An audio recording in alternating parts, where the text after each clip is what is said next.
السلام علیکم ناظرین، سلامتی ہو آپ پر جہاں بھی آپ ہوں۔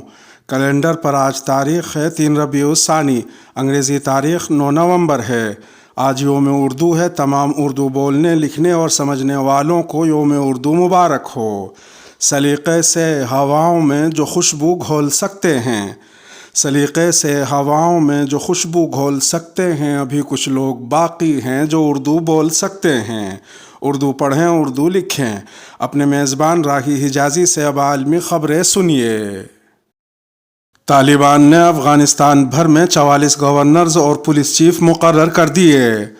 افغان طالبان نے اپنے 44 ارکان کو صوبائی گورنرز اور پولیس سربراہان سمیت کلیدی عہدوں پر مقرر کیا ہے۔ برطانوی خبر رساں ادارے روئٹرز کے مطابق طالبان کا یہ اقدام ان کی حکمرانی کو آگے بڑھانے کے لیے ایک اہم قدم ہے، کیونکہ ملک بڑھتے ہوئے سیکیورٹی اور معاشی مسائل سے دوچار ہے۔ ستمبر میں کابینہ کی تشکیل کے بعد بڑے پیمانے پر تقرریوں کا یہ پہلا دور ہے۔ طالبان نے اپنے ارکان کے نئے کرداروں کی فہرست جاری کی، جن میں قاری بریار کو کابل کا گورنر اور ولی جان حمزہ کو شہر کی پولیس کا سربراہ بنایا گیا ہے۔ واضح رہے کہ کابل کی سیکیورٹی کے انچارج سابق کمانڈر مولوی عبداللہ مخلص اس ماہ کابل کے مرکز میں افغانستان کے سب سے بڑے فوجی اسپتال پر ہوئے حملے میں جاں بحق ہو گئے تھے۔ امریکہ کی افغانستان میں داعش کے حملوں اور القاعدہ کی موجودگی پر گہری تشویش۔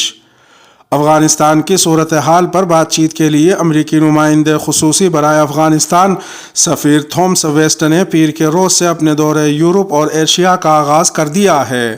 دورے کے آغاز پر ایک ٹویٹ میں تھامس ویسٹ نے کہا کہ میں امریکہ کے اہم مفادات اور افغان عوام کی حمایت کو آگے بڑھانے کا خواہش مند ہوں۔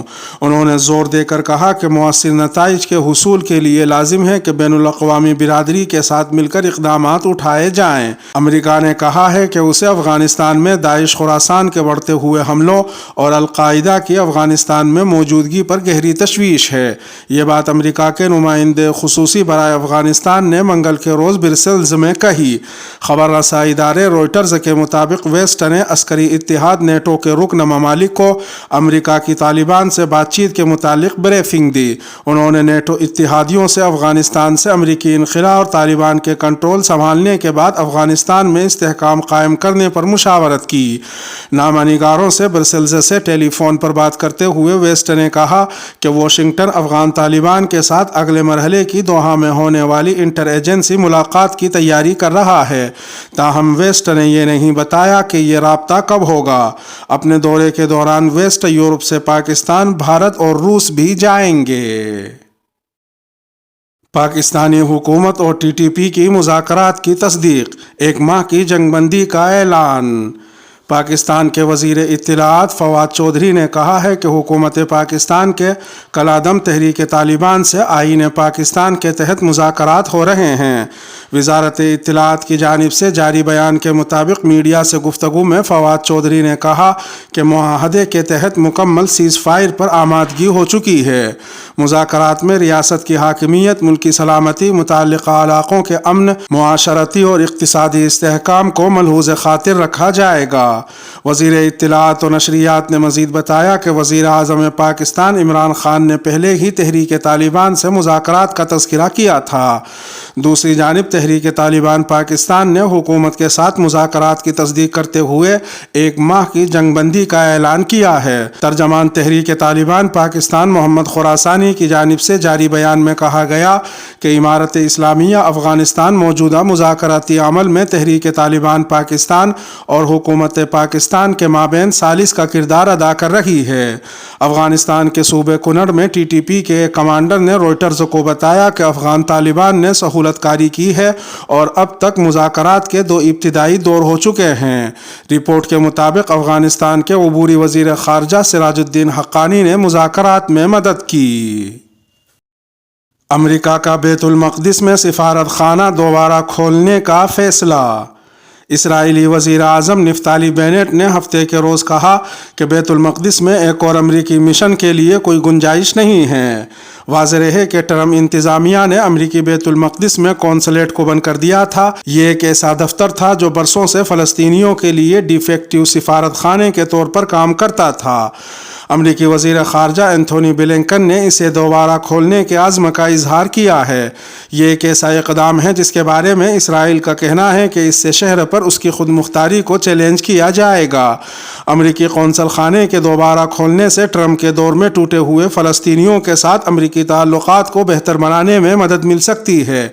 ایک بیان میں فلسطینی وزارت خارجہ نے کہا کہ وہ قونصل خانے کو دوبارہ کھولنے کے عزم کو بین الاقوامی برادری کے ان علاقوں پر اسرائیل کے کئی دہائیوں سے جاری قبضے کو ختم کرنے کے وعدے کے ایک حصے کے طور پر دیکھتے ہیں جو فلسطینی اپنی مستقبل کی ریاست کے لیے چاہتے ہیں۔ یہ قونصل خانہ نفتالی بینٹ کی حکومت اور جو بائیڈن انتظامیہ کے درمیان ایک اور امتحان کے طور پر ابھر کر سامنے آیا ہے۔ اینتھونی بلنکن نے سفارت خانہ دوبارہ کھولنے کے لیے کوئی تاریخ فراہم نہیں کی اور امریکی حکام نے کہا ہے کہ اس اقدام کے خلاف اسرائیلی مزاحمت ایک رکاوٹ کا کام کر سکتی ہے۔ اسلام آباد میں مندر کے لیے مختص جگہ کی الاٹمنٹ منسوخ۔ اسلام آباد کے ترقیاتی ادارے کیپٹل ڈیولپمنٹ اتھارٹی یعنی CDA نے اسلام آباد میں ہندوؤں کے مندر کی تعمیر کے لیے مختص جگہ کی الاٹمنٹ منسوخ کر دی ہے۔ اس حوالے سے پیر کو CDA کے وکیل جاوید اقبال نے اسلام آباد ہائی کورٹ کو آگاہ کیا۔ اسلام آباد کی ضلعی انتظامیہ کی جانب سے اسلام آباد میں مندر کے لیے مختص اراضی منسوخ کرنے کے حوالے سے وضاحت جاری کی گئی ہے۔ ضلعی انتظامیہ کے مطابق مندر کے لیے مختص کی گئی زمین پر تعمیراتی کام CDA سے باضابطہ منظوری کے بعد شروع کر دیا گیا تھا، جبکہ کابینہ نے ایسی تمام الاٹ کی گئی زمین منسوخ کرنے کا فیصلہ کیا تھا جہاں منصوبے پر کام کا آغاز نہیں ہوا۔ اس لیے مندر کے لیے مختص کی گئی زمین پر کابینہ کے فیصلے کا اطلاق نہیں ہوتا۔ واضح رہے کہ جسٹس عامر فاروق نے ایک شہری کی مندر کی تعمیر کے خلاف درخواست پر سماعت کی تھی۔ دوران سماعت CDA کے وکیل جاوید اقبال نے عدالت کو بتایا کہ مندر کی تعمیر وفاقی کابینہ کی ہدایت پر کینسل کر دی گئی۔ وفاقی کابینہ نے ہدایت کی کہ گرین ایریاز میں جن بلڈنگز کی تعمیرات نہیں ہوئی انہیں کینسل کر دیا جائے۔ ٹویٹر کے ذریعے پیسہ کمانا اب ہوا ممکن۔ یوٹیوب، گوگل، فیس بک اور انسٹاگرام کی طرح ٹویٹر نے بھی سوشل میڈیا انفلوئنسرز کے لیے رقم بنانے کے مواقع متعارف کروا دیے ہیں۔ اگر کسی ٹویٹر صارف کی عمر 18 سال سے زیادہ ہو، اس کا ٹویٹر اکاؤنٹ 3 ماہ یا اس سے پرانا ہو، اس کے فالوورز کی تعداد کم از کم 10,000 ہو اور وہ پورے مہینے میں 25 یا زیادہ ٹویٹس کرتا ہو تو وہ اس پروگرام سے پیسہ کما سکتا ہے۔ ٹویٹر کے اس پروگرام کے تحت آپ اپنی کچھ ٹویٹ کو دیکھنے کا معاوضہ وصول کرتے ہیں، یعنی آپ کے فالوورز میں سے صرف وہی افراد ان ٹویٹس کو دیکھ سکیں گے جو آپ کو ماہانہ فیس دیں گے۔ یہ فیس $2.99، $4.99 یا $9.99 ماہانہ فیس ہو سکتی ہے۔ البتہ یہ پروگرام فی الحال صرف آئی فون صارفین کے لیے ہے جن کا تعلق امریکہ سے ہے، لہٰذا انہیں سپر فالوورز پروگرام سے ہونے والی آمدنی سے ایپل کے ایپ اسٹور کو بھی حصہ دینا پڑے گا جو 33% تک ہو سکتا ہے۔ ٹویٹر بلاگ کے مطابق اگر اس پروگرام کے ذریعے آپ کی آمدنی $50,000 سے کم ہے تو ٹویٹر اس میں سے صرف 3% حصہ رکھے گا، لیکن اگر یہ $50,000 یا اس سے زیادہ ہے تو پھر ٹویٹر کا حصہ 20% ہو جائے گا۔ سعودی عرب میں سنیما گھروں کو 700 ملین ریال کی آمدنی۔ سعودی سمیع اور بصری ابلاغ کے اعلیٰ ادارے کے ترجمان عمر ابو بکر نے کہا ہے کہ سعودی عرب میں سنیما گھروں کو 10 ماہ کے دوران 700 ملین ریال کی آمدنی ہوئی ہے۔ اس دوران فلموں کے 11 ملین ٹکٹ فروخت کیے گئے۔ الاخباریہ چینل سے گفتگو کرتے ہوئے ابو عمر نے کہا کہ سعودی عرب سنیما بزنس کے حوالے سے مشرق وسطیٰ میں پہلے اور پوری دنیا میں 15ویں نمبر پر ہے۔ 10 ماہ کے دوران مشرق وسطیٰ میں سنیما گھروں نے سب سے زیادہ بزنس سعودی عرب میں کیا ہے۔ فلموں کی ٹکٹوں کی فروخت کے حوالے سے بھی غیر معمولی ریکارڈ قائم کیا۔ 2021 کے دوران 11 ملین ٹکٹ فروخت ہو چکے ہیں۔ ابو عمر کا کہنا ہے کہ سعودی عرب میں سنیما گھر کھولنے کے بعد سے کئی ریکارڈ بنائے گئے ہیں، سب سے زیادہ آمدنی بھی ہوئی ہے۔ سعودی عرب میں سنیما گھروں کی بحالی سے اب تک 1000 سے زیادہ فلمیں دکھانے کی منظوری دی جا چکی ہے۔ ابو عمر نے کہا کہ سعودی عرب میں سنیما گھروں کا شعبہ نئی پیش رفت کے لیے کوشاں ہے۔ نمازیوں پر حملہ کرنے والے مجرم کا سزا کے خلاف اپیل پر غور۔ نیوزی لینڈ کے شہر کرائسٹ چرچ میں مسجد میں 51 نمازیوں کو شہید کرنے والے دہشت گرد نے عمر قید کی سزا کے خلاف نظر ثانی کی اپیل پر غور شروع کر دیا ہے۔ غیر ملکی میڈیا کے مطابق مجرم کے وکیل نے سرکاری ریڈیو کو بتایا کہ مجرم نے سال 2019 میں حملے میں ملوث ہونے کا اعتراف کیا تھا۔ مجرم کے وکیل نے ریڈیو نیوزی لینڈ کو بتایا کہ گزشتہ سال اسے اس کے موکل کی جانب سے بتایا گیا تھا کہ مقدمے کے ٹرائل کے دوران اس کے ساتھ انسانی اور توہین آمیز رویہ اپنایا گیا، جس کی وجہ سے اسے جرم کا اعتراف کرنا پڑا۔ مجرم کے وکیل نے کورٹ میں جمع کرائی گئی درخواست میں اپنے موکل کی طرف سے دعویٰ کیا کہ کرائسٹ چرچ واقعے کی ہر پہلو سے تحقیقات کی گئی، جس کے بعد مناسب عمل کی پیروی کی گئی تھی۔